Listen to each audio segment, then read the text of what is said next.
News brought to you with the kind compliments of Courts and Vincent Limited. Glam out in the best names and designer frames with Quartz Optical. Buy one stylish frame and get 50% off your second pair. Sport your favorite Armani, Converse, Vogue, and many more frames for less. Get an additional 10% off and pay nothing for 30 days when you pay with Ready Finance. Book your free eye examination appointment online today on www.quartzoptical.com. Don't miss the opportunity to glam out, only at Quartz Optical. Value you can see. Offer available while stocks last. Special conditions apply. Welcome back to WEFM's Midday News brought to you with the kind compliments of Courts and Vincent Limited. I am your presenter, Rajiv Providence. First, on the local scene, there are levers that the government can pull to accelerate the Black Sands Resorts project. This is according to Minister of Finance Camilo Gonzalez, who made the statement while discussing the progress of various hotel projects on the Issues at Hand program. The finance minister pointed out that the developers had faced issues related to the COVID-19 pandemic and the volcanic eruptions that have hampered progress. He, however, noted that they had been behind schedule prior to these issues. We hear more from the finance minister. The government has levers that we can pull to ensure that that project accelerates or is completed or that other alternative things take place. Because when you come in to develop a project like that and you're a foreign direct investor, you have to sign something called an alien landholding license. And that alien landholding license has conditions in it that you promise you'll spend X number of dollars by this time of year, that you promise you'll hire X number of people, that you promise you will construct X number of rooms in so many months or so many years. And there are consequences if you don't do those things. And the ultimate consequence is that the land can be forfeited to the government. That's the ultimate consequence. That was the Minister of Finance, Camilo Gonzalez. Minister Gonzalez says there are measures that can be taken, such as the withdrawal of concessions and other penalties. However, he says that the Prime Minister, Dr. Ralph Gonsalves, is working in a collaborative way with the developers, understanding the challenges they face due to the COVID-19 pandemic, as well as the eruption of the La Soufrière volcano. Minister of Agriculture Subota Caesar has made a call at the regional conference of the FAO to focus on mitigation and adaptation strategies to address the negative impacts of climate change on small island developing states in the Caribbean region with greater urgency. The FAO cannot be a renegade by divorcing itself from the recommendations of the Samoa Pathway or from the calls made by the global climate justice platforms.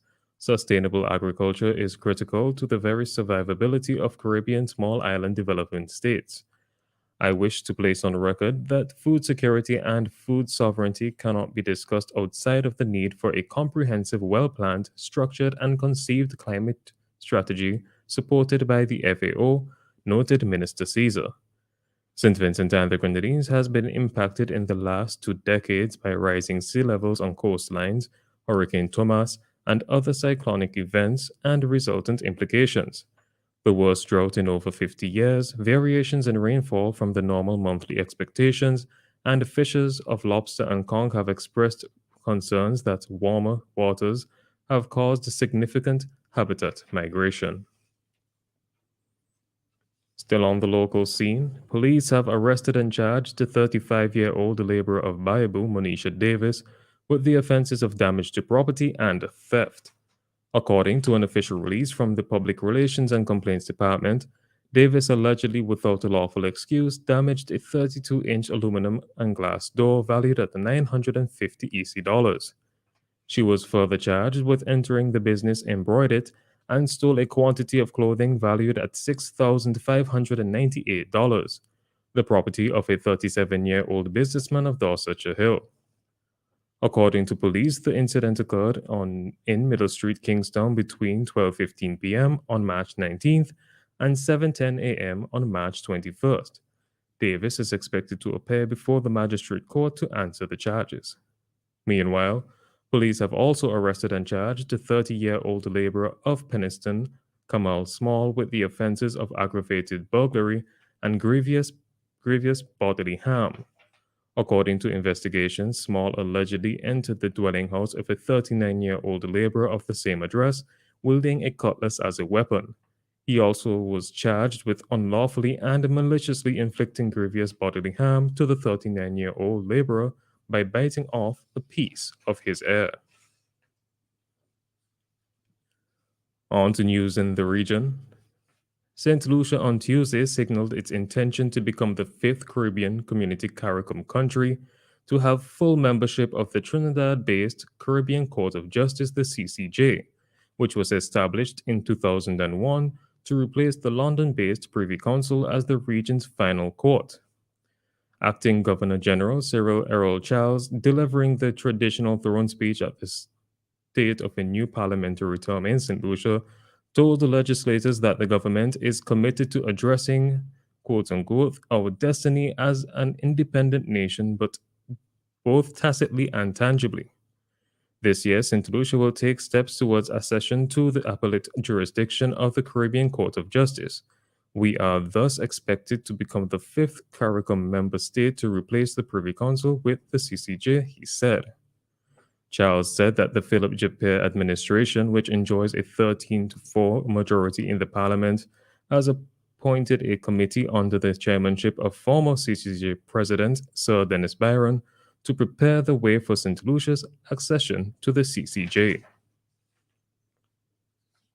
Trinidad and Tobago's Prime Minister Dr. Keith Rowley has called on Britain's Prince William to do more than just offer words of acknowledgement that his country had played a significant role in the slave trade and ensure a level of compensation to those who had their liberties taken away as a result of the Atlantic slave trade.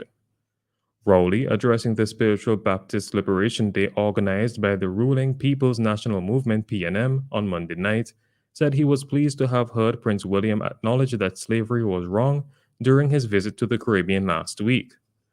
I was pleased to hear a member of the royal household in the United Kingdom, but tonight I want to say to Prince William, having said that, I believe you, but I will believe you more if you do what you must now do, which is the offer of some reparation to the people who were wronged in the way that you have acknowledged. Rowley said it is not sufficient to say that I acknowledge this, but to seek to help those who were harmed by it. On the international scene, Russian President Vladimir Putin has said that shelling of the besieged Ukrainian city of Mariupol will only end when Ukrainian troops surrender. Mr. Putin made the comments during an hour-long phone call with French President Emmanuel Macron on Tuesday night, the Kremlin said in a statement. But French officials said the Russian leader had agreed to consider plans to evacuate civilians from the city. It comes as new satellite photos show the destruction caused by the shelling. The images released by the Earth observation company Maxar showed that residential areas have been reduced to rubble and highlighted Russian artillery cannons in firing positions on the outskirts of the city. And finally, in sports, Peru sealed a World Cup playoff place as Brazil set a new points record in South American World Cup qualifying with a 4-0 win in Bolivia. Peru will play either Australia or the United Arab Emirates in June following a 2-0 victory over Paraguay that meant Colombia and Chile miss out. Brazil, Argentina, Ecuador, and Uruguay had already qualified for the Qatar tournament in November. Colombia missed out by 1 point in sixth after beating Venezuela 1-0.